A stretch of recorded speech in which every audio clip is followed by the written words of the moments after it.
aquí en el marco del cincuentenario de la Sociedad Médica del Hospital General Dr. Manuel G. González, Asociación Civil. Hoy tengo un discurso un poquito largo, voy a ir muy rápido para no restarle tiempo a nuestra invitada. Sin embargo, me parece relevante el siguiente tema. La historia de la medicina es un reto fascinante de descubrimientos que han transformado la atención médica y mejorado la vida de innumerables personas. Estos avances no han surgido únicamente de las mentes de médicos experimentados, sino también de estudiantes de medicina y médicos residentes apasionados por la investigación. Hoy vamos a explorar cómo la investigación en medicina es esencial tanto para el crecimiento de los médicos en formación como para el avance de la ciencia médica. Los nombres de heparina, insulina, nodo sinoauricular y otros descubrimientos destacados resuenan en el campo de la medicina. Estas innovaciones han revolucionado la atención médica y han sido posibles gracias al esfuerzo y a la dedicación de médicos en formación. Sin embargo, es importante comprender que no todos los estudiantes pueden alcanzar tales hazañas. No obstante, esto no significa que sus contribuciones sean menos valiosas. Lamentablemente, en estudios realizados en Inglaterra, por ejemplo, se ha reportado que un bajo porcentaje de médicos en formación, y esto incluye a pregrado y posgrado, ha participado en la investigación. Esto se atribuye en gran medida, y lo dicen los propios estudiantes, a una percepción de una falta de oportunidades. No obstante, instituciones como Stanford University o el Albert Einstein College of Medicine, donde un alto porcentaje de médicos en formación logra publicaciones de alto impacto. Nos queda claro que con la orientación y los directivos adecuados, si agreguemos sobre todo recursos, los estudiantes pueden adquirir habilidades de investigación y aplicarlas eficazmente. La investigación en medicina ofrece beneficios tanto a los estudiantes como a las instituciones. Los médicos en formación que han incursionado en la investigación desarrollan habilidades como la formulación de hipótesis, el análisis crítico de la literatura y la recopilación de datos que son esenciales para una práctica médica basada en evidencia. Además, los consejos médicos de algunos países incluyen en su regulación la capacidad para hacer investigación original y de calidad, lo que subraya la importancia de esta habilidad. En este contexto es necesario destacar que la afirmación de una falta de oportunidades debe ser distinguida de la falta de una iniciativa. Resalto, a lo largo de su formación, la mayoría de los médicos encontrarán múltiples oportunidades en el mundo de la ciencia básica, clínica o translacional, aún en las instituciones más modestas. Para facilitar este proceso, organizaciones como la Asociación de Estudiantes de Medicina del Reino Unido ofrecen plataformas para que los estudiantes se registren en proyectos de investigación. En el Reino Unido, hasta un tercio del tiempo curricular está dedicado para que los estudiantes dediquen tiempo a la investigación. A pesar de esto, algunos estudiantes aún sienten que no tienen las oportunidades suficientes.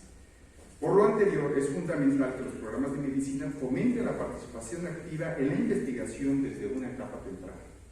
En México existen programas de verano, incluso con financiamiento para hacer investigación. Estas experiencias pueden incrementar la probabilidad de que los estudiantes consideren hacer investigación en el futuro. La asistencia a seminarios y conferencias científicas es otra manera de fomentar la participación en la investigación. Presentar trabajos en congresos científicos no solo fortalece la formación básica, sino que también brinda la oportunidad de publicar al menos resúmenes en congreso. En algunos países como Estados Unidos y Alemania, los programas MD y PhD permiten a la mayoría de los médicos en formación presentar artículos para su publicación. Lamentablemente en México solo hay un programa en la Facultad de Medicina de la UNAM y lamentablemente sus resultados tendrán que evaluarse objetivamente. Sin embargo, los que no han tenido estas oportunidades de investigación, muchas instituciones que no tienen este tipo de programas suelen buscar programas de maestría y doctorado durante o después de la residencia médica e incluso ya como médicos de base o directivos. Participar en la investigación no garantiza la publicación inmediata de resultados. Los estudiantes deben comprender el rechazo, aunque desalentador, puede ser una oportunidad de aprendizaje. Las habilidades adquiridas en un proyecto de investigación son transferibles y beneficiosas para futuros trabajos médicos. En conclusión, es esencial empoderar a los estudiantes de medicina para que se involucren en la investigación desde etapas tempranas. Esto no solo enriquece su formación, sino que también contribuye al avance de la medicina. Aunque la investigación es un aspecto adicional que demanda tiempo y esfuerzo, su impacto en el razonamiento clínico y en la atención médica no puede subestimarse. En el GEA esperamos ver una nueva generación de médicos e investigadores que continúen empujando los límites del conocimiento médico y contribuyan a descubrimientos transformadores en la atención médica. En este contexto, permítanme presentarles a la doctora María Fernanda Torres Ruiz, cuyo currículum vitae ejemplifica perfectamente la importancia de la investigación en la formación médica y el impacto que puede tener en el avance de la medicina. La doctora Torres es médico cirujano por la Facultad de Medicina de la Universidad La Salle, médico especialista en cirugía general por la Universidad Nacional Autónoma de México, con sede en el Hospital General Dr. Manuel G. González. Durante su formación también ha participado en cursos de alta especialidad en cirugía endoscópica, endoscopía gastrointestinal diagnóstica y terapéutica en nuestro hospital, así como en ultrasonido endoscópico en el Instituto Nacional de Cancerología. Además de su destacada trayectoria médica, la doctora Torres ha realizado estancias académicas en instituciones de renombre internacional como Valdota Institute of Digestive System en Mumbai, India, y el Weill Cornell Medical Center en New York. Su compromiso con la investigación se refleja en su participación como autor y coautora de 25 artículos en revistas nacionales e internacionales, así como su papel como ponente en múltiples foros académicos, tanto a nivel nacional como internacional. Es digno de mención que la doctora Torres ha sido galardonada con el prestigioso Good Medical Don Wilson Award por la American Society of Gastrointestinal Endoscopy en 2016. El día de hoy la doctora Torres nos presenta la asamblea plenaria titulada Emergencia Climática, así un quirófano de emisiones netas cero. Bienvenido.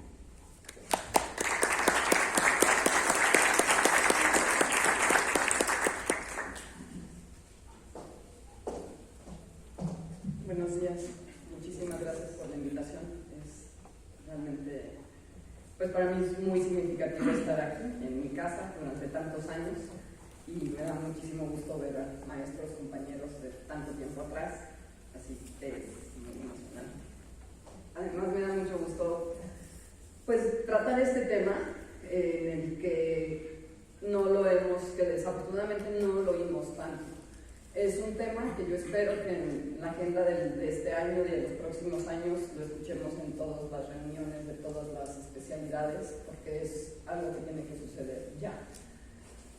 Justo ayer en la Academia Nacional de Medicina, para sorpresa mía, hubo un simposio de cambio climático y escuché por primera vez una plática sobre quirófano y la dio un anestesiólogo, el presidente del consejo del Colegio de Anestesio. Entonces es muy satisfactorio también empezar a ver que este tema va, pues que ahí va, ¿no? Que es vanguardia, pero que vamos a empezar a escucharlo más, y justo la intención de esta plática es compartirles pues la situación en la que estamos y dejar la inquietud al menos de lo que podríamos hacer cada uno de nosotros para lograr un cambio pronto. Y cuando hablo de pronto es en los siguientes casi 50 años, porque desafortunadamente pues estas cosas no cambian de un día a otro. El objetivo de lo que vamos a charlar en los siguientes minutos es qué significa emisiones neta cero, que está en el título de la charla, que es una traducción del término en inglés net zero.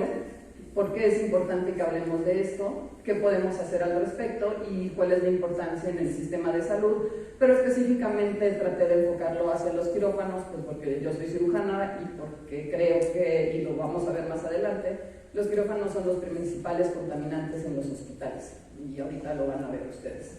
Entonces, si recuerdan, en la primaria, no sé, secundaria, la atmósfera es la capa que cubre la Tierra. Es como un manto. Si no hubiera atmósfera, la temperatura en la Tierra sería de menos de 18 grados Celsius en globalmente, ¿no? Estaríamos prácticamente congelados. Y esta atmósfera pues está formada por muchos gases, la mayor parte es nitrógeno, el 70%, 21% es oxígeno, y hay otros gases muy pequeños en cuanto a su composición, pero que son fundamentales porque funcionan de una manera viva, no son inertes, se condensan, migran, de acuerdo a las concentraciones que tengan, tienen distintas acciones sobre la Tierra, y entre ellos está, por ejemplo, el amonio, el helio y el dióxido de carbono. La presencia del dióxido de carbono es muy importante, es muy pequeñita, es de 0.03% en la atmósfera, pero estos gases lo que tienen como importancia es que emiten radiación infrarroja. Esto hace que aumente la temperatura creando como una capa, esta capa de la que platicamos no permite que salga el calor con estas radiaciones, y es lo que favorece el cambio climático y pues el consecuente aumento de temperatura en la Tierra.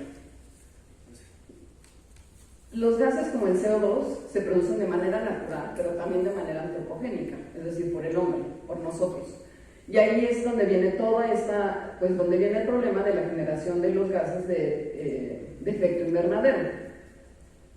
Se utiliza el CO2, pero no es el único. Sin embargo, es el que hemos utilizado o se ha hecho como internacionalmente, y van a ver en los artículos que les voy a presentar más adelante que todo el impacto ambiental lo medimos en toneladas de CO2 que estamos produciendo, en lo que se traduce como el potencial de daño ambiental a 100 años. Entonces CO2 va a ser como el referente para poder hablar todos juntos. Entonces, por ejemplo, si es una contaminación por amonio, al final todo se convierte en toneladas de CO2 y ese es el referente que vamos a tomar en cuenta. ¿Y esto por qué es importante? Pues porque un aumento de 1.5 grados en la temperatura global de todo el planeta va a tener consecuencias desastrosas, como es el aumento del nivel del mar, el deshielo de los polos, que va finalmente con el aumento del nivel del mar, el aumento de la temperatura, destruyendo arrecifes, destruyendo insectos, polinizadores, y al final todo esto va a tener la repercusión de poner en entredicho la existencia pues hasta de nuestra especie. Entonces, como yo les decía, net zero es el término simplificado para emisiones cero de carbono. ¿Y cómo podemos lograr esto? ¿Cómo podemos llegar a tener cero emisiones? Pues de dos maneras. Una es reduciendo la cantidad de emisiones que generamos, que ya existen, y la otra pues es removiendo los gases invernadero que tenemos. Entonces lo ideal será alcanzar un balance neutro entre la cantidad de gases con efecto invernadero producidos y la cantidad de gases que se eliminan en la atmósfera. Esto es una urgencia. Estamos en 1.2 grados en promedio. ¿Esto de qué se mide? Se mide a partir de la revolución industrial, de 1900 a la fecha. Entonces, parece una cosa mínima, o sea, pareciera como, pues es un grado.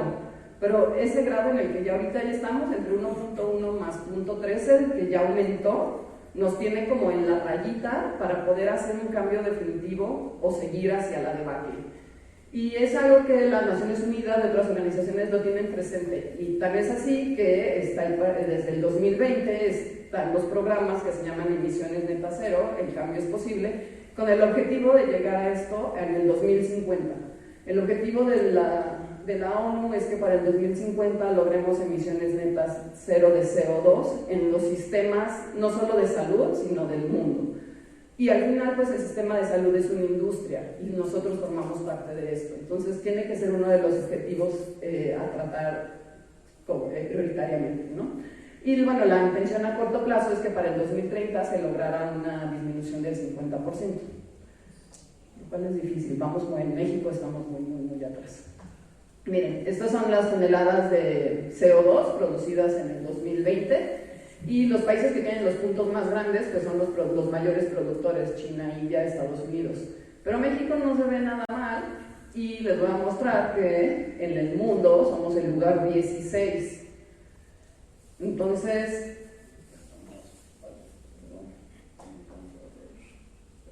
es el 16.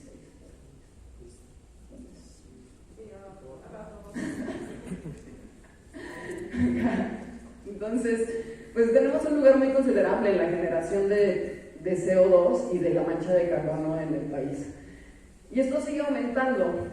Entonces, durante el año pasado, de enero a septiembre, la temperatura global fue de 1.15 más 0.13 grados, mayor que la basal, que lo que les comentaba.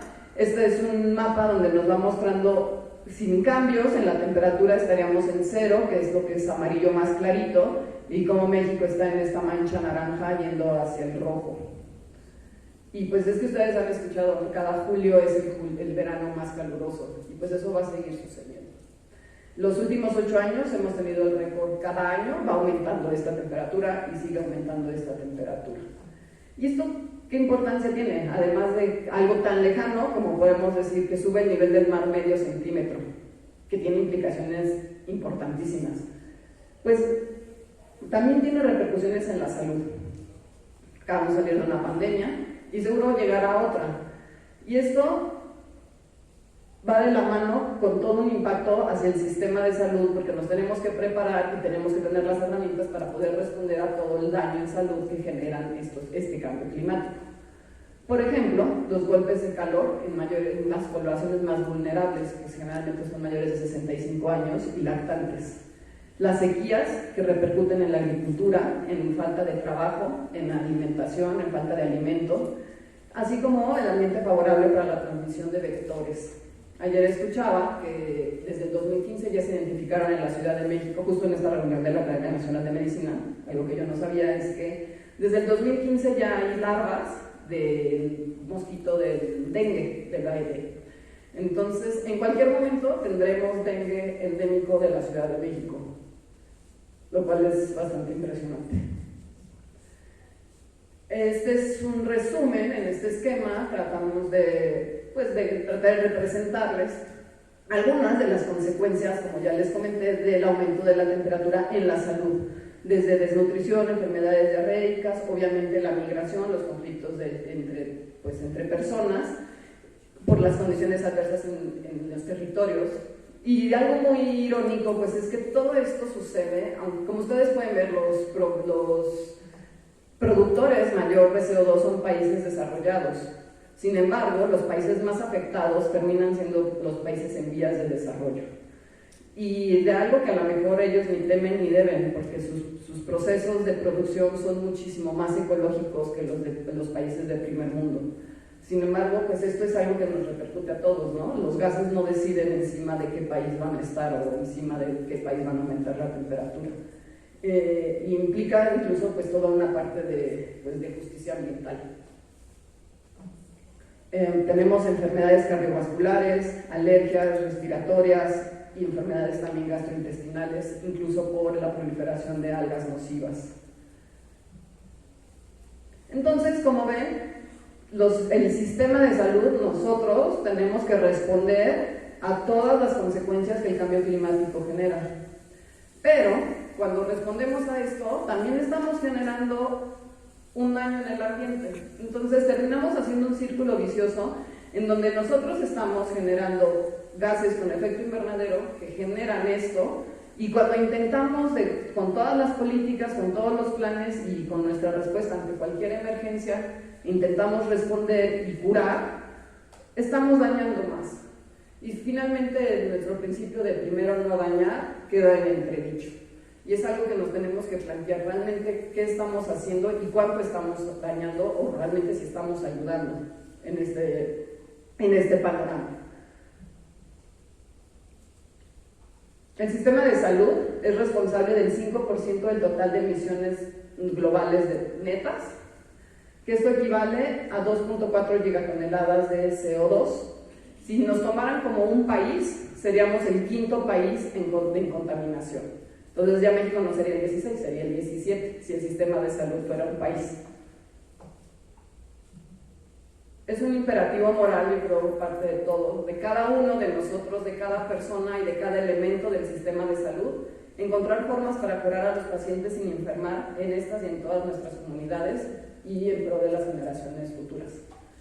Entonces, pues este escenario nos muestra, lo trata de llevar a México. No hay mucha información, pero en México, estas son las emisiones nacionales ya hablando del sector salud, no únicamente en general, que fue lo que vimos al principio. Y como México ocupamos el lugar 11, entonces pues tampoco es como que sea muy alentador. Nuestro sistema de salud es el 11º más contaminante del mundo. ¿Cuáles son las emisiones? ¿Qué es lo que se ha visto que contamina en los sistemas de salud? Internacionalmente se está establecido que se dividen en 3. Las primeras son las emisiones directas simplemente por el consumo de ellas, o sea, lo que generamos por funcionar, que pueden ser calderas, puede ser calefacción, puede ser ventilación. El segundo es la energía eléctrica, que al final no la compramos, o sea, no la genera el hospital o el sistema de salud como tal, pero la compramos. Entonces, indirectamente estamos generando esta emisión. Esto se ve en el grupo 2 de las emisiones del sistema de salud. Y, por ejemplo, en México, esto es lo que se reportaron este año, que por cada megawatt que consumimos. Entonces, por ejemplo, si supiéramos cuántos megawatts consume nuestro hospital, y lo multiplicamos por esto, que son las emisiones de CO2, podríamos saber cuál es nuestro impacto en este momento, en este alcance, ¿no? Por poner un ejemplo. Y la tercera es todo lo demás, todo lo que no entra en el 1 y en el 2, que en general son pues todos los bienes y servicios que adquirimos que están dentro de la cadena de abasto del hospital para poder prestar esta atención. Entonces, de esta manera es como globalmente se han dividido las emisiones de carbono y en los sistemas de salud, y nos permiten, al calcular esto, tener una idea, pues saber en qué podemos incidir. Estos son 10 objetivos de sostenibilidad para que los hospitales puedan, es una propuesta, esta lo hace una red que se llama Salud Sin Daño, que lleva más de 20 años trabajando en hospitales alrededor del mundo, y ellos plantean estos 10 objetivos, y cada objetivo tiene acciones concretas que podemos desarrollar, y aquí pues, y esto pues depende mucho de la situación de cada hospital, o sea, o de cada sistema de salud. Hay que entender que esto pues se personaliza, porque no es lo mismo cómo funciona un hospital en la India como funciona uno en la Ciudad de México o en el Estado de México, por ejemplo. Pero entre estos objetivos, bueno, estos son como los objetivos en general en el sistema de salud, y tenemos pues aquí de manera global podríamos tener algunas emisiones, o se contemplan también las emisiones que son generadas por los quirófanos. Los quirófanos consumen una cantidad de energía impresionante, de 3 a 6 veces más que el resto del hospital.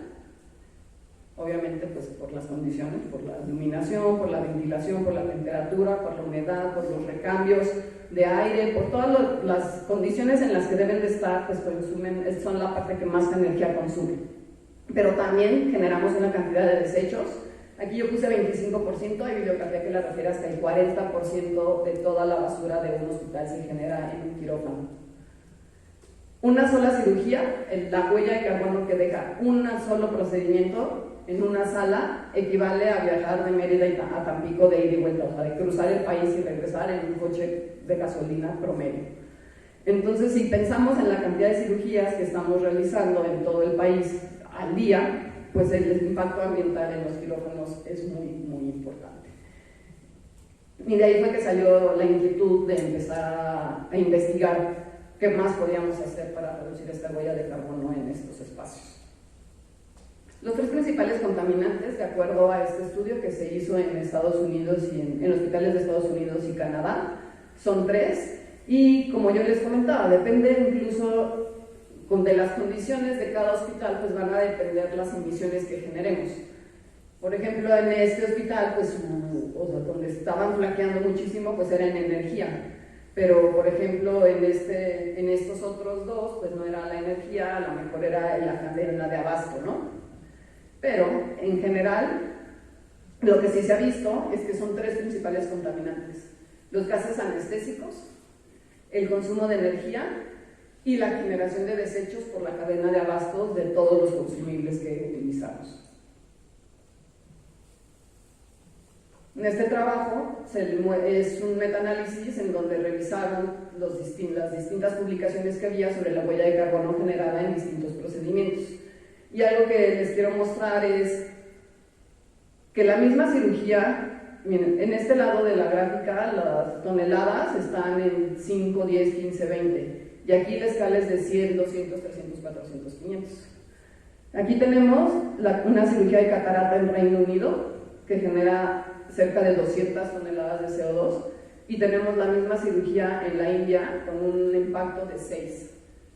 Entonces realmente hay alternativas, o sea, realmente tenemos que ver por qué esta cirugía está generando 300 veces la cantidad de CO2 que genera el mismo procedimiento. Y no es porque no es porque esta esté mal hecha, ¿me explico? Es simplemente por la manera en la que se hacen los procesos en diferentes partes del mundo. La mayoría de los procedimientos, como podemos ver aquí, en esta revisión, pues son en países desarrollados, en Estados Unidos y Reino Unido, y de este lado pues está Chile, está India y algunos también está Estados Unidos, pero está enfocado más a países en vías de desarrollo. Ahora, todo lo que es A, lo que está como en gris, son los gases anestésicos, que tienen un impacto muy importante, y que obviamente van a ir en relación con la generación de huella de carbono, de los que vamos a hablar ahorita en los siguientes minutos. No sé si ustedes recuerdan, en los 80s, pues todas estas campañas para salvar la capa de ozono, porque la estábamos destruyendo y porque tenía hoyos, y bueno, y entonces una de las cosas que se hizo de los acuerdos internacionales fue el Protocolo de Montreal, en donde pues el objetivo era controlar las sustancias agotadoras de la capa de ozono. Y eso fue algo muy bueno. Los clorofluorocarbonos, como es el isoflorano, es uno de los gases que rompen la capa de ozono, además de generar un efecto invernadero muy importante. Y este acuerdo de Montreal, pues lo que hizo fue que, además de, bueno, cuando digo clorofluorocarbonos no me refiero solo al isoflorano, sino en el mundo se prohibió y se disminuyó paulatinamente el uso de los clorofluorocarbonos, pero entonces eso llevó al uso de hidrofluorocarbonos. ¿Y estos por qué? Porque estos resulta que ellos no rompen la capa de ozono, pero tienen un efecto invernadero muchísimo peor que los previos. Para cuando se dieron cuenta de eso, tuvieron que hacer la enmienda de Kigali, pero esto fue como 10 años después, en donde también entonces tuvieron que ir limitando paulatinamente, ver la manera de limitar los hidrofluorocarbonos. Los gases anestésicos nunca han estado ni han formado parte de estos protocolos ni de estos acuerdos internacionales, pues porque se consideran indispensables para la atención médica. Y entonces siempre han estado exentos de cualquier legislación y de cualquier intervención hacia salud que vaya hacia el impacto ambiental. Esta parte que les estaba comentando de la capa de ozono, pues recordemos a nuestro premio Nobel, a Mario Molina, justo él ganó este premio por sus investigaciones publicadas en Nature en los 70s, 20 años antes, sobre el daño de la capa de ozono que estábamos generando. Entonces, pues resulta que de los gases halogenados, el desflorano es el que tiene la vida media en la atmósfera más larga. Su potencial de calentamiento global es el más alto y además pues tiene un impacto económico mayor en los sistemas de salud porque es el más caro, lo cual hace que sea no tan común en México. Esa parte de que sea caro ha sido una ventaja porque hay muchos hospitales, no hay, pero al final la aspiración es a tenerlo, ¿no? Entonces tampoco ayuda a esta parte porque creemos que es como lo que deberíamos de tener cuando no es así. Y bueno, pues la alternativa al parecer en la parte ecológica en cuanto a la huella ambiental, pues tenemos como el sevoflorano. Miren, por ejemplo, el sevoflorano tiene un potencial ambiental de 130 comparado con el desflorano que es de 2540. Es muchísimo, es impresionante, y aquí lo podemos ver en kilos de CO2 de 49 contra 893. Y el óxido nitroso no se queda atrás. Pareciera que en nuestros hospitales no es algo tan común, pero por ejemplo los consultorios de los dentistas, ellos mismos se compran su vaporizador de óxido nitroso para utilizarlo en la anestesia, pero dental, ¿no? Incluso hecha por ellos mismos. Entonces es algo que se tiene que regular y que se tiene que vigilar, porque la huella ambiental del óxido nitroso también es muy importante. Y entonces, bueno, pues, ¿qué vamos a hacer al respecto? Este es un artículo muy bonito en el que, bueno, a mí personalmente me gustó mucho y se los quise compartir, porque es el reporte de un caso en 4 hospitales de Francia, en el que ellos midieron retrospectivamente su huella de carbono causada por el sevoflorano y el desflorano. Este es el sevoflorano, y como ven, este es pues la huella más alta, pues la genera, como ya sabré, como podríamos suponer, pues el desflorano. Pero ellos hicieron 2 intervenciones. En el 2018 empezaron a hacer grupos de anestesia sustentable, a transmitir esta información, a hacer conciencia entre los anestesiólogos y entre los cirujanos. Y después, en el 2019, hicieron una campaña de información sobre el impacto ambiental de los anestésicos inhalados. Un día en cada hospital mandaban mails, se hicieron presentaciones, se hacían PowerPoints, se hacían videocápsulas en las redes. Y entonces midieron cómo esta huella fue cambiando, ¿no? Y cómo estas intervenciones, que simplemente son educación, tuvieron una repercusión en disminuir la huella de carbono en sus hospitales. Aquí nos muestra cómo disminuyó el uso del desflurano, obviamente, bajó completamente después de estas dos intervenciones, y cómo se mantuvo el de sevoflurano y también se fue acompañando pues del propofol. Hay estudios, porque también queda la inquietud, entonces si vamos a utilizar propofol, esto también va a aumentar los costos y va a haber otro impacto ambiental.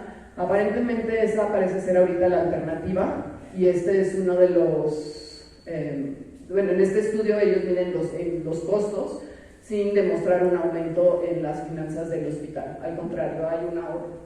Y algo de lo que vamos a hablar, y no es la intención de la plática, no lo quiero enfocar a ahorro, ni a costos, ni a finanzas, pero al final todas estas medidas de intervención para bajar el impacto ambiental terminan repercutiendo en ahorro de costos, y eso es algo que se ha visto en muchas publicaciones, y que no me gustaría que fuera la justificación para hacerlo, pero creo que también sí es una justificación muy importante para convencer a quien tengamos que convencer de hacer algunos cambios en el sistema de salud.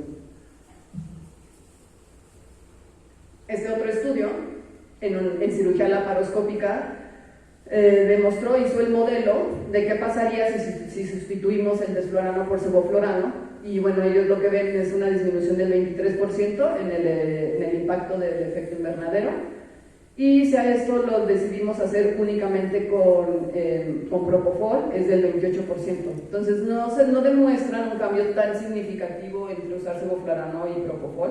Sin embargo, no se trata de decidir si voy a usar solo uno o el otro, creo que son alternativas, pero lo que creo que podríamos concluir y que sí puede ser muy evidente es que el uso del desflurano es muy cuestionable. Y ahora, bueno, pues obviamente la industria ante esto, que también va a ser muy difícil, es una pelea difícil de estar en decirles su gas no tiene un beneficio y contamina de una manera impresionante, pues también han sacado sistemas de recaptura. Son estos pequeños filtros que se van a colocar en el sistema de eliminación de las máquinas de anestesia, se supone que son reciclables, son de policarbonato, es un polímero que se recicla y están hechos de carbón activado y cáscara de coco. Cuando esto llega se llena, tiene una alarma y esto se devuelve a la empresa y la empresa recaptura el gas en un 25%. Entonces tampoco es la panacea, o sea, ellos nos lo venden como que nadie, me encanta su eslogan, que nadie te limite para que tú puedas usar el gas que tú quieras, ¿sí? Pero la efectividad de esto es el 25%.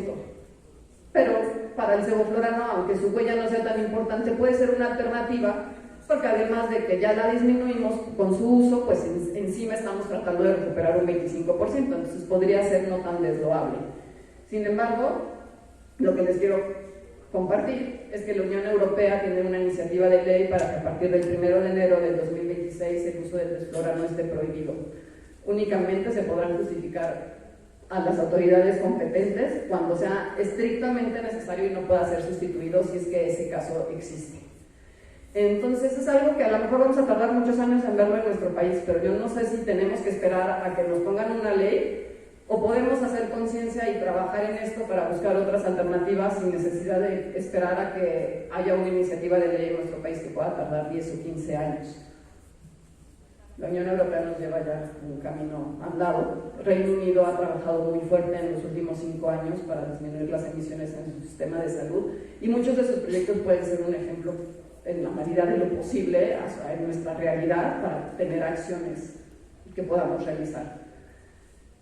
Ahora les quiero platicar de los desechos sólidos, dejando a un lado un poquito el tema de los gases anestésicos.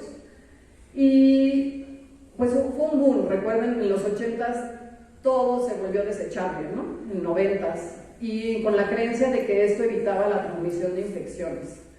Y se empezó a hacer, y la industria empezó a hacer muchos materiales desechables bajo esa premisa. Hoy en día no hay una evidencia clara que apoye que el uso de materiales desechables contra reusables de manera correcta, en un proceso correcto de reuso, impacte en la reducción del riesgo de infección de sitio quirúrgico o de contaminación de la herida. Los equipos desechables generan una basura productora de metano y gases muy alta, además incrementan costos, y yo les quiero preguntar, en cuántos hospitales no han visto ustedes esto para poner una sonda Foley. Entonces es increíble que para una sonda Foley tengamos que usar un riñón de plástico y no podamos usar un riñón de acero inoxidable. O tengamos que usar una pincita verde que vamos a usar 5 minutos y se va a tirar a la basura, o una flanera de plástico para hacer la asepsia que se va a ir a la basura en un solo uso, una bolsa amarilla solo para estas 3 cosas en vez de usar la bolsa de amarilla que tengamos en la sala de quirófano o de procedimientos donde va a ir toda la basura. Entonces ponemos encima esto adentro y después adentro de la otra bolsa, ¿no? Son cosas que a lo mejor hacemos y ni siquiera no nos cae el 20, pero yo lo pienso en los kits de gastrostomía para endosco, traen una pinza y una tijera de acero inoxidable desechables. Cada vez que ponemos una gastrostomía, tiramos a la basura una pinza y una tijera, porque no podemos usar una tijera esterilizada de acero inoxidable o una pinza Kelly, ¿no?, para poner una gastrostomía. Y esto es como la industria ha justificado la facilidad de los procesos para que no tengas que armar los paquetes, para que solamente se abran y los utilices, para que no tengas que lavar, por la razón que sea. Pero sí creo que es el momento de preguntarnos cada vez que abramos un paquete si realmente eso es lo que necesitamos. El uso de equipo textil e instrumental no desechable resulta en una reducción de la huella de carbono, aún contabilizando el proceso de esterilización y lavado. Entonces, quiero hacer un paréntesis para platicarles sobre los dispositivos de un solo uso, lo que se conoce como el material desechable, pero cuando su reuso se hace de manera adecuada. Esto es una realidad, es algo que no decimos, pero en todos los hospitales reusan cosas. El problema no es ese, el problema es hacerlo de manera no correcta. Entonces, en los hospitales, incluso en vías de desarrollo, en Estados Unidos y Canadá, en países de primer mundo, 25% de los hospitales reusan estos dispositivos, pero solo el 60% tiene inscritas sus políticas de reuso. En España el 80% de los hospitales lo hacen, Alemania, Japón, altísimo. Hay países como Reino Unido que lo tienen todavía prohibido en su legislación, pero están viendo la manera de ir cambiando esto. Estados Unidos fue el primer país en normar el reuso del material desechable, está en las guías de la FDA desde el 2000, y pues tiene cosas muy positivas, como es de lo que estamos hablando, disminuir costos. Cuando los insumos son difíciles de encontrar, pues también nos puede permitir aumentar su vida útil. El desecho de todos estos consumibles pues es muy caro, y esto tiene pues también, como ya platicamos, pues algunos tiene consecuencias en el medio ambiente, obviamente, y favorece la cultura del reuso.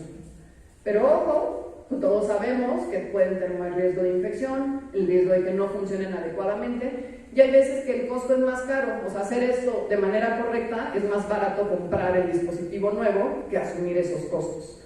Sin embargo, en el momento en el que nosotros aceptamos reprocesar estos dispositivos, nos volvemos fabricantes y asumimos la responsabilidad sobre el mismo. Es decir, si yo decido que esta pinza la voy a volver a usar, pues si no funciona bien, es mi responsabilidad. Ya no va a ser la responsabilidad del vendedor, como cuando yo abro una pinza no funciona y la puedo reportar.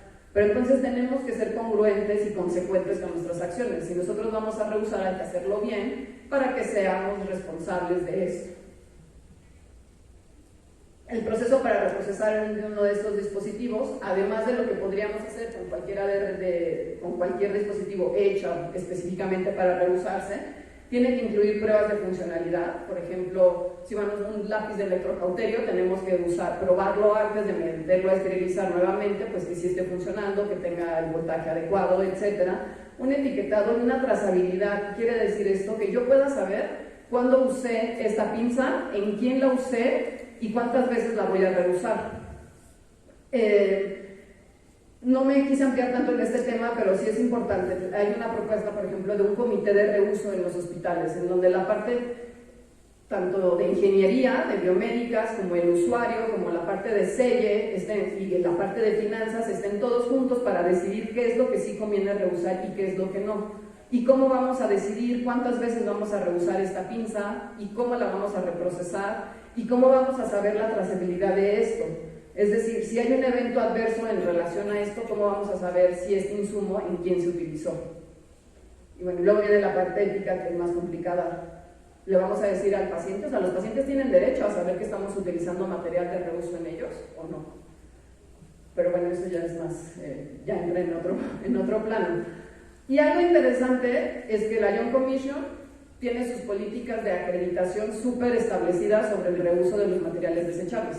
O sea, no está prohibido, al contrario, simplemente tienes que decir, esto es lo que yo reuso y así es como yo lo hago y este es el proceso correcto para hacerlo. Y esta vez, ya en el 2023, desde el año pasado, el Consejo de Salubridad General, en la parte de prevención de infecciones para la certificación de hospitales en México, ya incluye el reuso como uno de las partes de los criterios a calificar. Entonces, esto es muy importante, tenemos también como romper ese mito de que reusar es malo y lo escondo y no lo hago porque al final nos lleva a hacer las cosas mal. Entonces hay que hacerlo, sí lo hacemos, pero lo hacemos de manera correcta, siempre y cuando esto sea conveniente. Y también saber cuándo no.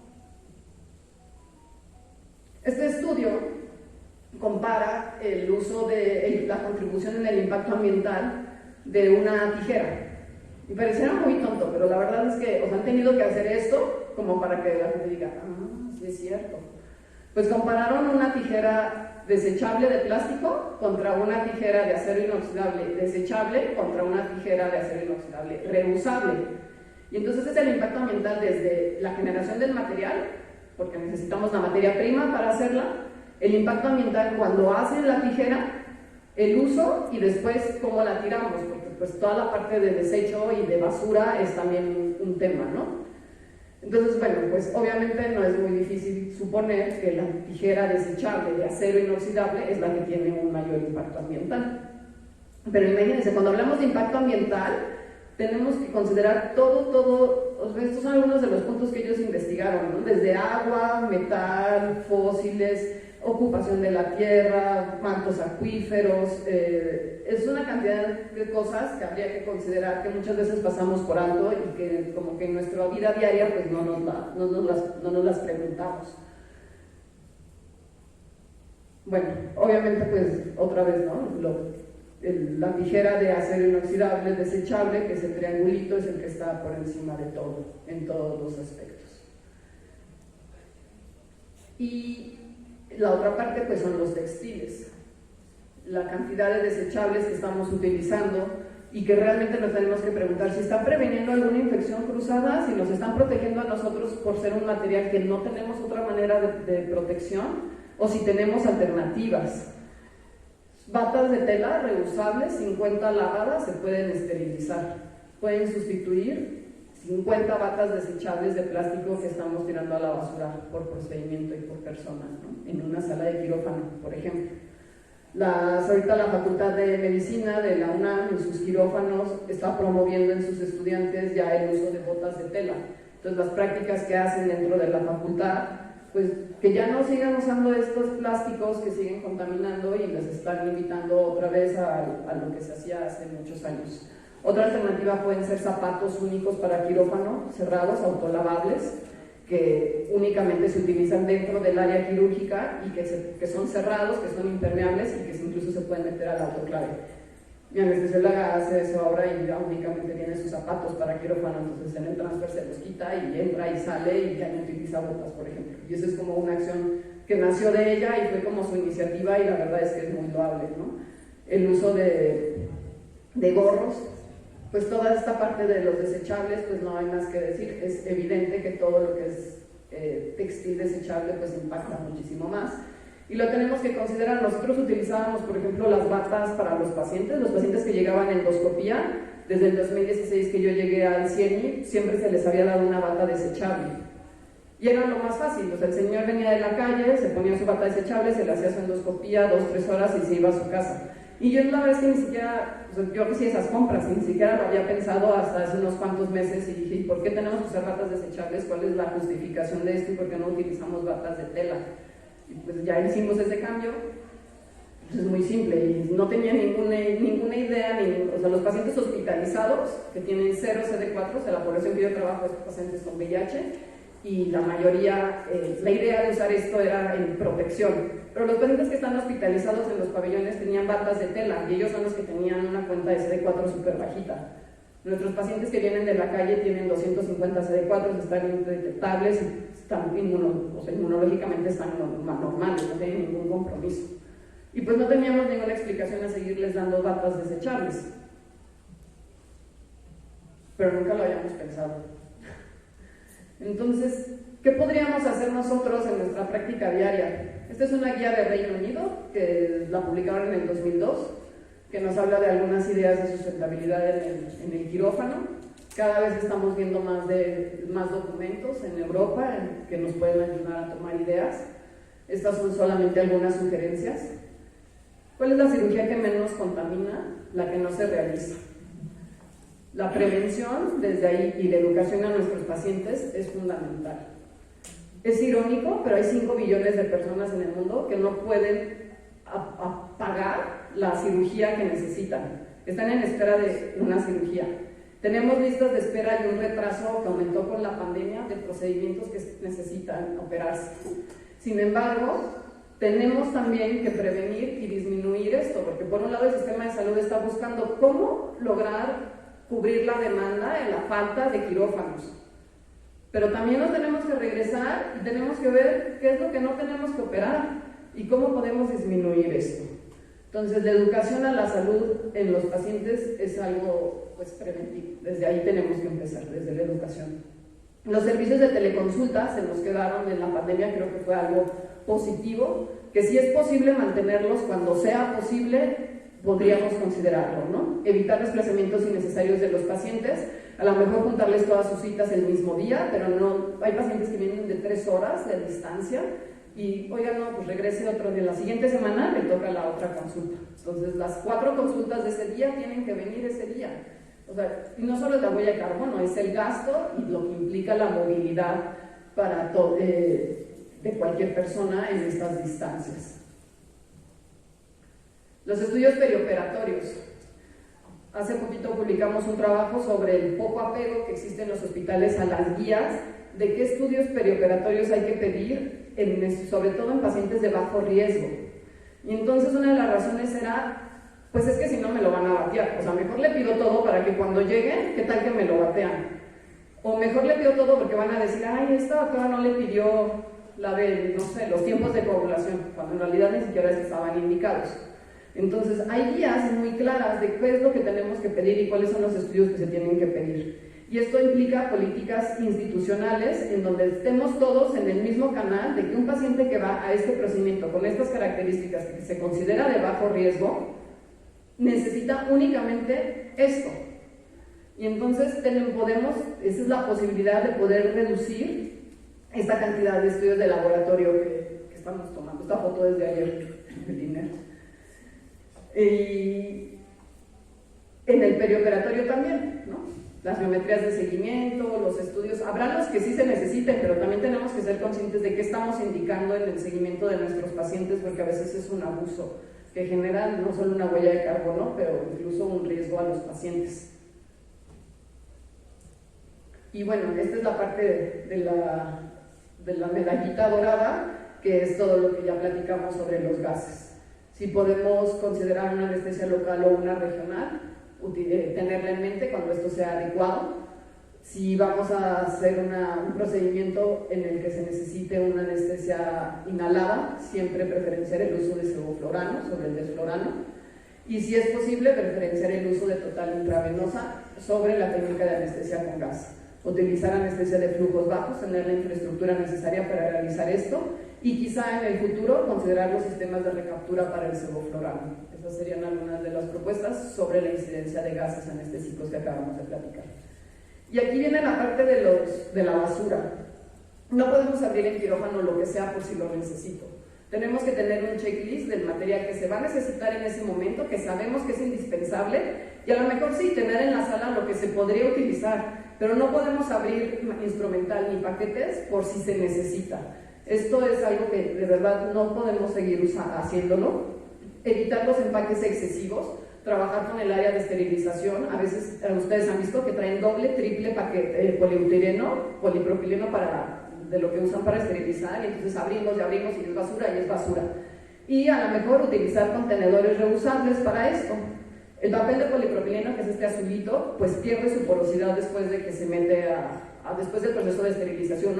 No es algo que se pueda reusar, pero entonces sí lo podríamos reciclar, buscar formas en el almacenaje y en los desechos, cuando se llevan nuestra basura, que todos estos kilos de papel pues se reciclen, porque sí es reciclable hasta 5 veces. Y si es posible, disminuir su uso utilizando contenedores reusables de acero inoxidable o de plástico de poliuretano para meter a las autoclaves. Sensores en lavabos y tarjas y sensores de temperatura y ventilación para disminuir el costo de energía cuando no se está usando el quirófano. Esto es algo que se tiene que hacer en todas las áreas de hospitales, desde el cambio de focos por LED, de ahorro, desde la luz del ahorro, como en todos los edificios. Pero los sensores, pues hay muchas veces que las áreas que no se están ocupando durante muchos turnos se quedan prendidas. O los quirófanos están ocupando ventilación y sistemas de ventilación que cuando la sala está en desuso, ¿no? Entonces, pues esto es también como una de las propuestas, el uso de textiles reusables y diseñar paquetes quirúrgicos a la medida. Entre menos, si vemos que esta pinza nunca se usa y siempre está ahí, pues a lo mejor la podemos sacar y esterilizar de manera independiente, y si se necesita abrir solo ese paquete. Todo lo que no se usa y todo lo que implica, ya lo abrimos, pues implica volver a lavar y implica volver a esterilizar y vuelve a implicar más impacto ambiental. Como platicamos, preferir el uso de material reusable contra el de un solo uso, o material quirúrgico responsable. Y aquí, por ejemplo, las engrapadoras en donde lo que reusamos es el cartucho en vez de la engrapadora completa, ¿no? Entonces hay engrapadoras que todo el mango, después del disparo, se tira a la basura. Tenemos opciones a lo mejor de engrapadoras quirúrgicas en donde únicamente vamos a cambiar el cartucho. O los clips, ¿no? Para cerrar piel. ¿Por qué tendríamos que engrapar la piel si podemos usar una sutura? ¿En qué casos realmente es indispensable que utilicemos una engrapadora que además, después de que ponemos las grapas, se va completamente a la basura? Y luego necesitas otras pinzas desechables para quitarle los clips. Entonces, tenemos algunas prácticas que hacemos como de manera cotidiana en nuestra práctica, tanto privada como institucional, y que a lo mejor podemos como, pues, platicarlo o hacer una autorreflexión. Y pues ya para terminar, pues aplicar los principios de economía circular. Entonces recuerdan, pues reducir, reutilizar, reciclar. Pero ya cada vez se agregan más R's, ya no estamos en reducir, reutilizar y reciclar. Ya tenemos reparar, y ahora tenemos refuse, rechazar y repurpose, readaptar. Entonces, rechazar el uso de ciertos productos con alto impacto ambiental y seleccionar alternativas, o readaptar y encontrar un nuevo uso para un producto antes de eliminarlo. Y entonces la parte de reciclar ya se quedó hasta abajo de la columna, ¿no? O sea, primero tenemos que reducir, tenemos que reparar, tenemos que reusar, y creo que arriba queda la parte de rechazar. No podemos seguir comprando sin cuestionarnos cuál es lo indispensable o la necesidad de esto realmente. Y estos principios, de alguna manera, todo lo que hemos platicado queda englobado aquí, en la economía circular. Este es un ejemplo, pero bueno, en este gráfico, de cierta manera, estos 4 conceptos, aquí nada más consideramos reducir, reusar, reciclar y rechazar, pues incluyen algunas de las iniciativas de las que hemos estado platicando. Aquí, por ejemplo, obviamente educación, obviamente hacer sistemas eficientes, los paquetes de cirugía, y estos pues son algunas de las iniciativas que también podemos considerar. En esta parte del rechazar hay una iniciativa en cuanto, por ejemplo, a los consumibles de endoscopía, en donde cada vez, y esto creo que se puede hacer como con muchas otras cosas, ¿no? Y todavía estamos años luz de lograrlo, pero es como un ideal. Los productos deben de venir etiquetados con la huella de carbono que generaron para su producción. Entonces, así cuando hacemos una licitación, por ejemplo, así como evaluamos la calidad del producto, el precio del producto, que cumpla lo que necesitamos, también debemos de evaluar cuál fue el impacto ambiental que se generó para hacer esto, ¿no? Y lo vemos tan fácil como en esta parte de la ropa, ¿no? Nuestra ropa desechable, que está toda esta campaña de no comprar ropa que se hizo en Indonesia por niños que no tenían derechos, etcétera, y que cruzaron todo el mar y han generado una huella de carbono y que se van a ir a la basura en 5 meses. Pues básicamente es un poco lo mismo, pero aplicado a los dispositivos de un solo uso, que seamos conscientes de qué daño están generando y que con eso también nosotros podamos tomar decisiones, y de esta manera las empresas tendrán que ser más responsables en su producción y en sus modos en su proceso, porque no solamente es la producción, incluso es en el proceso de transporte para poder llegar a esto. Hay algunas otras propuestas ya enfocadas más al sistema de salud, como un día sin carne. El impacto de la carne es altísimo, y la comida que se da en los hospitales, hay toda una campaña de un día a la semana en donde no se sirva carne, por ejemplo, y se puede medir el impacto ambiental de esto. Entonces creo que ideas sobran. La intención de esta charla es nada más dejarles la semillita, la inquietud, para que cada quien ahora pueda generar sus propias propuestas adaptadas a su medio, a su realidad, lo que realmente seamos capaces de hacer, porque muchas cosas a mí me han dicho, bueno, pero es que para que tengamos sensores de luz, pues tú crees que algún día el hospital baje, ¿no? O sea, sí, claro, no está en mis manos, pero hay muchísimas otras cosas que sí, y yo sé que también hay gente aquí que puede tomar esas decisiones, pero si nosotros desde nuestras pequeñas acciones no empezamos, pues ya sabes, ¿no? El desierto está hecho de pequeñitos granos de arena. Entonces, pues yo los invito a que sean líderes, a que se pongan la camiseta en este tema y busquen las alternativas para poder hacer esto, ¿no? Por ejemplo, en los residentes, un proyecto de investigación padrísimo sería medir la huella de carbono en su quirófano y medidas de intervención, y después cómo salimos de esto. Si alguna de ellas tuvo algún impacto o no, si la disminución de gases se pudo hacer en su comunidad o no se pudo hacer, se me ocurren algunas cosas. Pero sobre todo, pues involucrarnos y promover políticas relacionadas con la salud ambiental. Pues creo que esto es todo. Muchísimas gracias por su atención. Aquí están todos los artículos que utilicé para esta revisión. Si gustan, lo pueden tener, y ojalá esto nos ayude a todos a seguir haciendo un cambio. Muchas gracias.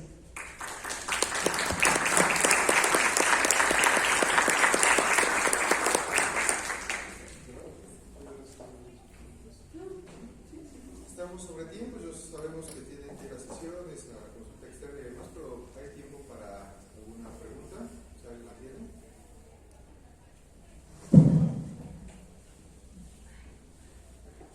¿Alguna pregunta? Muchas gracias, buenos días. Doctora Fernanda, de entrada, muchas felicidades por tu plática, bastante interesante. La realidad es que creo que los que estamos aquí presentes nos sirve como una reflexión a lo que nos platicaste y a lo que nos convenciste, porque esta es una realidad, nos convenciste de lo que estamos haciendo, y hay cosas que no estamos haciendo bien y que se podrían hacer bien como área de oportunidad. Como bien tú comentaste, esta cuestión habla de sostenibilidad de quirófanos, pero actualmente en otros ámbitos se están hablando precisamente de lo que son los hospitales verdes, ¿no? Hospitales sostenibles. Recordemos que no es lo mismo sostenibilidad que sustentabilidad. Entonces, incluso revisando algunos programas académicos sobre los planes de estudios en estas maestrías de administración de hospitales, ya se está metiendo ese tema sobre sustentabilidad y sostenibilidad en políticas de salud en ambientes hospitalarios. Entonces, creo que esto que nos estás comentando, la verdad es que a mí me gustó mucho, ¿no? Hay cosas que te regresan al pasado cuando muchos estudiamos medicina, ¿no? Que utilizamos esas botitas precisamente de tela, las mismas pijamas quirúrgicas, las mismas batas. Y creo que, como dicen, el tiempo nos va a dar la razón. Antes hacíamos las cosas, creo que de mejor manera, y no es que ahorita las estemos haciendo mal, sino estamos hablando de cuestiones ecológicas que impactan sobre el medio ambiente, ¿no? Entonces, muchas felicidades, y pues creo que nos llevamos esto cada quien como compromiso. Muchas gracias, muchas felicidades.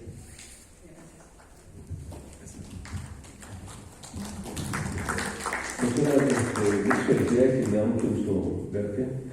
Pero tengo una duda muy así concreta, ¿no? Yo he sido un cirujano de casi 30 años de hacer cirugía abierta y casi las cirugías las hago un poco rápido, eso disminuye gastos de gas, de todo lo que tú quieras. Incluso tenemos una técnica con anestesia local y sedación intravenosa total para hacer procedimientos mínimamente invasivos en tórax. Pero la pregunta concreta y precisa es, ¿tú qué opinas en relación a todo este advenimiento de los robots y de la mínima invasión con el uso y abuso del CO2? Porque en tórax también mucha gente tiene uso y abuso del CO2 en tórax, cuando no debería usarse, sino la zona de doble lumen resuelve el problema. ¿Tú qué opinas al respecto en relación a este crecimiento y esta mercadotecnia del robot que se quiere popularizar en todo el mundo? Digo, no tengo nada en contra del robot, pero a lo que voy es por lo que tú mencionas. Las cirugías se prolongan muchísimo en la curva de aprendizaje de los que están aprendiendo el robot. Entonces, una cirugía que puede durar 1 hora y media se prolonga hasta 7, 8 horas, tal vez más. Eso implica mayor uso de gases, de todos los que has mencionado. Entonces, si se ha hecho algo al respecto, se tiene planeado hacer algo al respecto. Gracias y muchas felicidades. Gracias, doctor. Pues lo que sí hay evidencia, y está en uno de los, el primer artículo que les mostré, en donde compara varias cirugías. Por ejemplo, hay un artículo muy bonito que es una histerectomía abierta, una histerectomía laparoscópica y una histerectomía por robot. En el área de urogines, donde más evidencia hay sobre el uso del robot, y pues definitivamente es la que más impacto ambiental tiene. O sea, la generación de huella de carbono es la más alta. Eso no quiere decir que no se deba de hacer, simplemente creo que sí hay que escoger bien en quién se debe de hacer. O sea, hay que buscar el beneficio en estos casos y personalizar, como en todo. Creo que al final tenemos que aprender de la historia en el que esta parte, por ejemplo, de los dispositivos desechables, de querer hacer todo desechable para que no hubiera infecciones, cuando en realidad era una creencia. El problema de estas cirugías no solamente es el uso de gases, como usted bien dice, sino también el uso de los dispositivos, ¿no? De todo el material, de todo lo que se necesita desechable para poder realizarlo.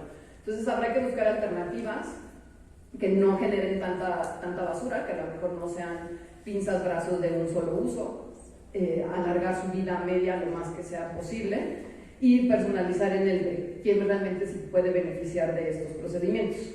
Por otro lado, bueno, pues así también es un poquito de historia, ¿no? Cuando empezábamos con lo de cirugía bariátrica, pues nos tardábamos años, horas, ¿no? Era así de, no, entra cirugía bariátrica, así de 8 horas en el quirófano. Afortunadamente esos tiempos han cambiado y ahora justo una de las indicaciones del desflorano, pues que eran estos pacientes gorditos que eran procedimientos de más de 3 horas, pues ya no existe. O sea, esa barrera del tiempo ya se rompió y son procedimientos muchísimo más cortos, entonces ya no necesitamos, ya ni siquiera existe la justificación de usar el desflorano.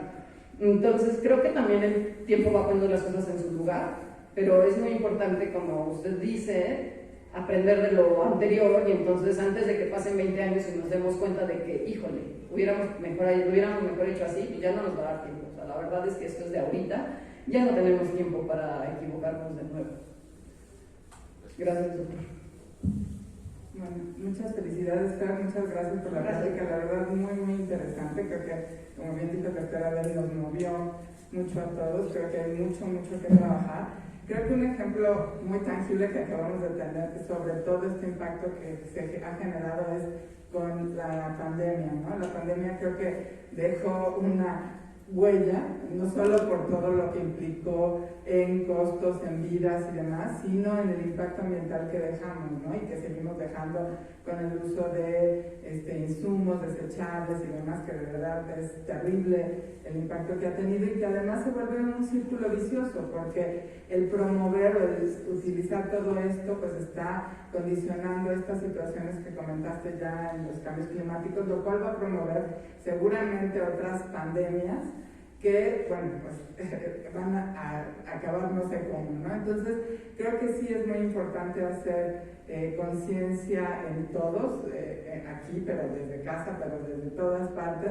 Y además, bueno, en el trabajo en el hospital, creo que ahorita tenemos un comité de tecnovigilancia en el hospital y creo que estos temas deben de incluirse en ese comité como parte de acciones muy concretas, lo que ya comentaste, la reutilización de insumos, tener políticas porque bueno, pues es económicamente pues mucho mejor, pero además la posibilidad de tener medidas que ayuden en esta protección del medio ambiente. Entonces, pues muchísimas felicidades y muchas gracias. Muchas gracias, doctora. Y pues aprovecho en esta parte pues para trabajar juntos. Al final, no sé, se me ocurre como que todas estas iniciativas, cuando tenemos hospitales que en cierta manera estamos, al menos geográficamente somos vecinos y estamos en una misma situación, la población que atendemos es muy similar, pues podemos compartir como ideas e iniciativas de experiencias que hayan sido exitosas. Por ejemplo, de las batas reusables, justo ahorita estamos nosotros haciendo el demo, o sea, nos dejaron esta semana 7 batas para probar en esta empresa y pues vamos a ver si funciona o no, pero por ejemplo, si ustedes tienen alguna otra iniciativa o empiezan con algún otro proyecto, pues también es enriquecedor saber los resultados, pues para ya no volver a irnos por ahí o para así seguir por ahí. Y entonces creo que también un grupo de trabajo pues interdisciplinario podrá ser muy importante para mantener la comunicación y seguir como todos. Entre más seamos, pues esto va a funcionar mejor, entonces tenemos que sumar voces. Hola doctora, buenos días. Yo soy anestesióloga y me parece que, por ejemplo, dentro de nuestra formación poco identificamos, ¿no?, todo este componente contaminante que generamos, y creo que actualmente muchos de los anestesiólogos están buscando anestesia regional para la mayoría de sus procedimientos, justamente para reducir tiempos bajo anestesia general o a veces que no sea necesario, ¿no? Pero creo que viene mucho desde esta idea de no intubar al paciente, de quizá no generar tantos cambios hemodinámicos, etcétera, pero creo que como tal sí falta esta intencionalidad de ver que también estamos reduciendo costos, estamos reduciendo contaminantes, entonces la intención pues solo es generar mayor información justo dirigida a anestesia, porque a veces como es tan cotidiano el uso, pues muchas veces nos vamos pues sí limitando a lo que ya conocemos y pensamos nada más en eso, ¿no?, en el uso constante, sin ver pues todo el impacto que genera de manera global en el país. Sí, yo creo que justo dio el clavo, es la educación, porque a veces ni siquiera lo sabemos, entonces, y yo estoy segura que el transmitir ese conocimiento va a generar un cambio, porque nadie va a decir, ay sí, ya lo sé, pero me vale, no me importa, no, o sea, creo que sí tenemos la sensibilidad suficiente como para poder para poder cambiar, ¿no? Entonces, pues gracias doctora, yo le invito a que sea nuestra voz, pasar la voz y empezar a ver. Yo espero que ahora en el colegio, por ejemplo, de anestesio haya más. Ayer la conferencia la dio el doctor Jorge Vega y pues necesitamos a los anestesiólogos aquí hablando sobre eso, porque no es lo mismo que llegue el cirujano a decirlo, a que lo digan ustedes mismos, y eso sí importa mucho. Quien transmite el mensaje también es muy importante. Entonces, si ustedes se ponen la camiseta y empiezan a pasar la voz y empiezan a transmitir esto en sus residentes y hacemos una campaña de un día de lo que implica usar desflorano en los hospitales, entonces va a tener un impacto bien importante.